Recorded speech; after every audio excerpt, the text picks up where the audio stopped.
The shortage of high school officials continues, not only here in West Michigan, but across the United States as a whole. And tonight we're trying to tackle that issue. We're joined by West Michigan Officials Association Registrar Brad Brunette tonight. And Brad, it's no secret, officials continue to get older. I believe the average age is around 56 or 57 years old. Are numbers back on the rise, or what are we seeing? In football, we lost a number of officials.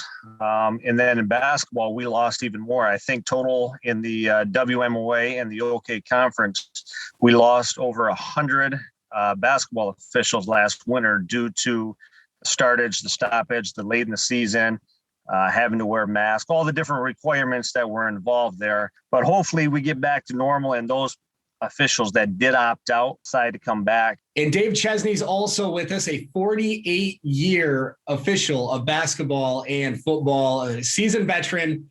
Dave, what's your message to the youth that may be considering a career or at least getting started in officiating? I would encourage, if you're a current college student, to take a class. If your school or university offers a sports officiating class, that's how I got involved. I needed a 1-credit class, so I signed up for the class, and 48 years later, here I am. Brad, the average age of an official is rising. How concerned are you about the future of high school athletics right now? Very concerned, because each year, like you said, our numbers get thinner and thinner. We do recruit and bring in newer officials, but not at the rate that we need to, as we have more and more retiring. And we do have a lot of officials that probably should retire, and they know they should, but they stick around for the love of the game because they know we do not have anyone to replace those guys yet. And unfortunately, Dave, a lot of kids have seen parents and coaches mistreat officials their entire lives and probably say, why would I ever want to do that?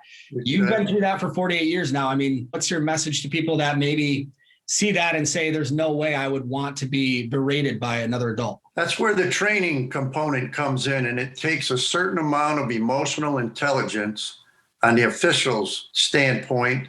And that's a learned skill. And if you can't deal with that, then you do it for 2 or 3 years and you drop out for that very reason, is the lack of sportsmanship or the personal criticism that comes. And I don't think that the curriculum in sports officiating deals with that component. And that can be the biggest component of deterrence for young officials. And Brad, on the flip side of that, so many parents say, what do you mean my son or daughter's game has to be moved because we can't find officials? Can you touch on that and just what you want to see out of parents moving forward? Sometimes they got to step back and realize these officials are not NFL officials at the high school level. They're not top college officials. Some might just be starting out. Nobody wants to mess up. Nobody wants to look bad. They're doing the best job they can. We are always looking for new officials. So if parents think that they can do a good job or a better job than the officials out there, we will take anybody and everybody and train them to the best that we can. Look, it's a great way to make money and also stay passionate about high school sports and help out your community